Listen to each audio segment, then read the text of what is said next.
The Cincinnati Bengals have cleared over $3 million in cap space over the past few weeks, which means it's time to use it. It's time to bolster the roster. It's time to add free agents.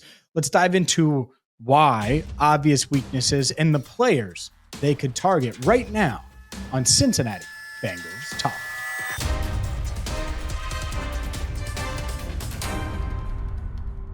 We're going to dive into some free agents today. Before we do that, I've had a really good response to this, and I think it could be mutually beneficial for a bunch of reasons, obviously.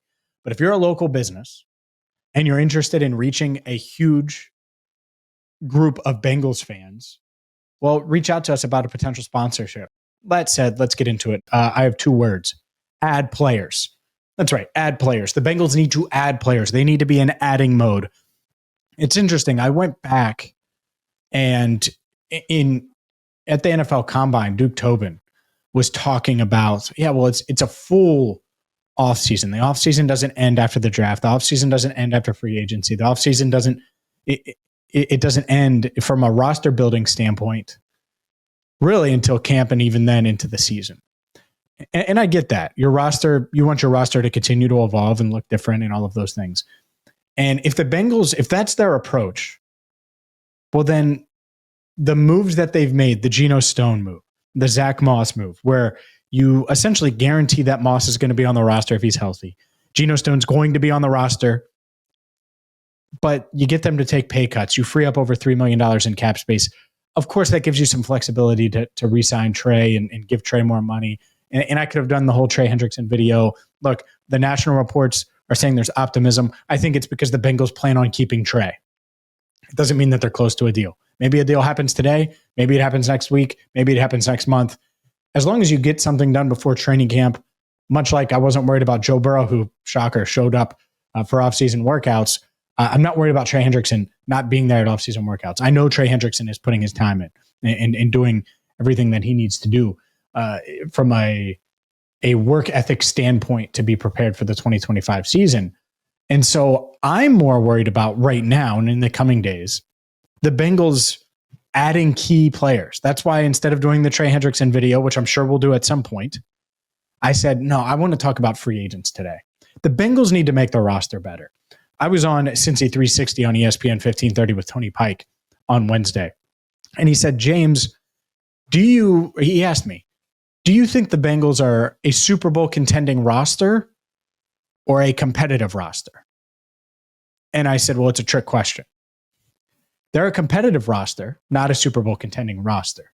But anytime you have Joe Burrow, if you get into the dance and it's a win or go home situation, you feel good about your chances, regardless of what's around him, regardless of what you're going up against. Like, you think you're going to have a real shot to win that game.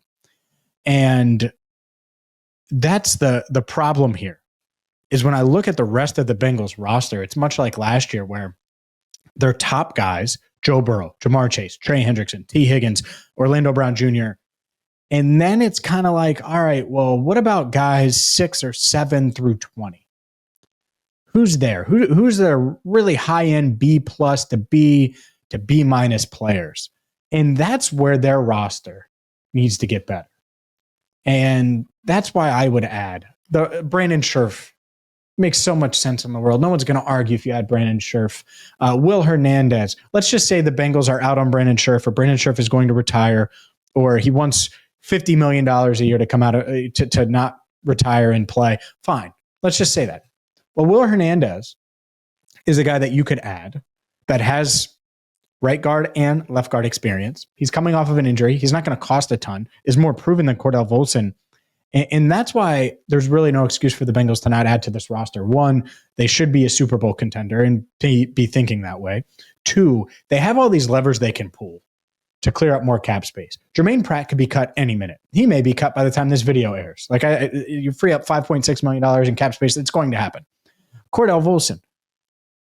If you can upgrade the guard spot, get a starter. Brandon Sherf, Will Hernandez. I'm just going to keep hammering those. And there are other guys. Dalton Reisner, Shaq Mason.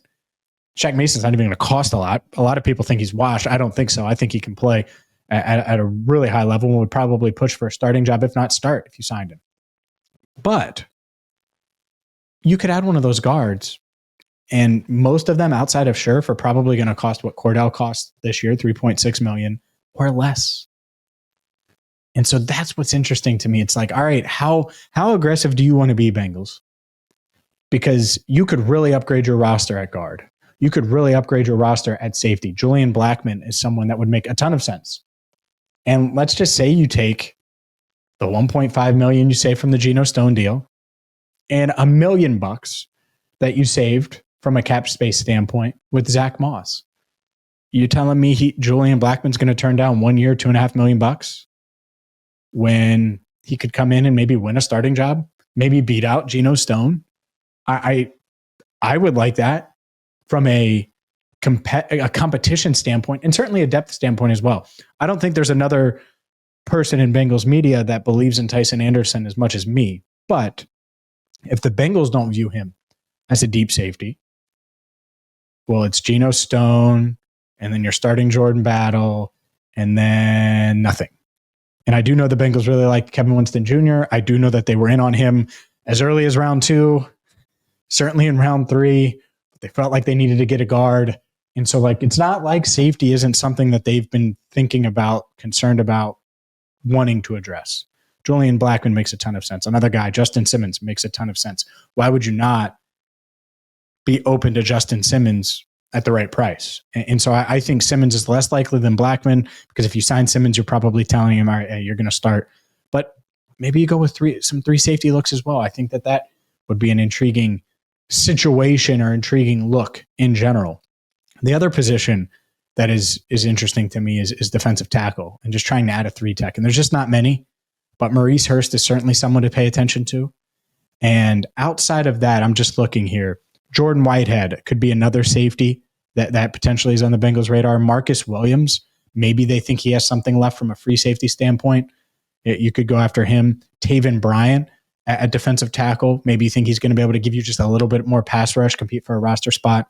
So those are some other names. Dalton Reisner is going to be a really popular one at guard for the Bengals. I honestly think Shaq Mason is the really underrated one. It's really tough situation in Houston last year. Clearly they wanted to revamp their entire offensive line. He was a cap casualty. Fine, go with that guy. But arguably the best non-Brandon Scherf free agent available that I think the Bengals should be really in on is Asante Samuel Jr. And not because I don't believe in their corners, but because I want as many talented players as I can. You want to talk about that B-plus range of player? Asante Samuel Jr. is that. He would come in and be top 15 player on your roster right now. I think it's one thing to believe in your guys, which is great. I did a whole video on Daxell last week. I think that DJ Turner made strides last year and has made all the right stuff and is going to continue to develop. They like Josh Newton. They like these nickel guys. I get it. Asante Samuel Jr. is a dog. And so, yeah, there's some injury questions. There's reasons why he's still available. Fine. Doesn't mean you shouldn't kick the tires on him. Doesn't mean you shouldn't try. I would take him over Blackmon, over Justin Simmons, over really anyone outside of Scherf from a player standpoint. And the reason why I would say Scherf is because he's a former All-Pro, that's a high-end pass blocker, etc. But Asante Samuel Jr., I'm very much in on him. Another one that would surprise you a little bit, but I wouldn't be against it. And I wouldn't be against it because I think he could do a little bit of everything for you from a wide receiver standpoint. But certainly if T. Higgins gets nicked up, he could play that big receiver role for you in red zone situations. And people are going to say, oh, well, it's Mike Gesicki. In a pass-first offense where Joe Burrow's throwing 40 or 50 times, you can't have enough. And so if you could get Gabe Davis on the cheap, he just got released or is about to get released today from the Jaguars. And who knows, maybe he gets traded by the time you see this and it doesn't happen. But that's another name I'll throw out there because I'm in the talent business when it comes to this, much like the draft. And so Gabe Davis, if he signs up to be wide receiver 4 or 5 and wants to be in the mix in a pass-first offense, all right, I'm fine with that. Charlie Jones is nicked up right now. You've seen T. Higgins. He's missed 5 games in each of the past 2 years, and everyone talks about his durability. I get it. And so have a little depth there. I'm not saying sign Gabe Davis and have him replace Andre Yosebosh. I'm not saying go that route. But the Bengals should be in the talent acquiring business. They've put themselves in position from a cap space standpoint. If you look at the over the caps of the world, they have over $25+ million in cap space. And that doesn't really mean that's what they have, because you got to include the rookies, you got to include practice squad, all of those things. But the Bengals have plenty of cap space for Trey, plenty of cap space to add multiple pieces, whether it's Asante Samuel Jr., who would be my second target after Brandon Sherf, Will Hernandez. And they have other levers too. The Jermaine Pratt domino that's going to fall, the Cordell Volson domino that will certainly fall. Clearly, they're willing to approach guys and say, hey, take a pay cut. They've done it now with two different guys. I think they're in good shape. I think they're in good shape cap-wise. I think they're in good shape from a resources standpoint. It's time to use those resources, Bengals. It's time to put those to good use. It's time to upgrade your roster and address these key holes. And the more and more I think about it, just as this video goes on, I'm like, man, it really would be nice if you could get Asante Samuel Jr. It really would be. That is pretty unrealistic. I think Sherf is more realistic than that. A lot of these other guys that I mentioned are more realistic, but might be something I would kick the tires on. And it would be something I would kick the tires on if I'm the Cincinnati Bengals. There's no doubt about that. Please, please, please hit that subscribe button here on YouTube. Follow wherever you get your podcast, and don't hesitate to reach out to me if you're looking for a little more pub for your business. Reach out to me, jamesrap12@gmail.com. For Andrew Fox Miller, I'm James Rapien. Thank you so much for watching and listening to Cincinnati Bengals Talk.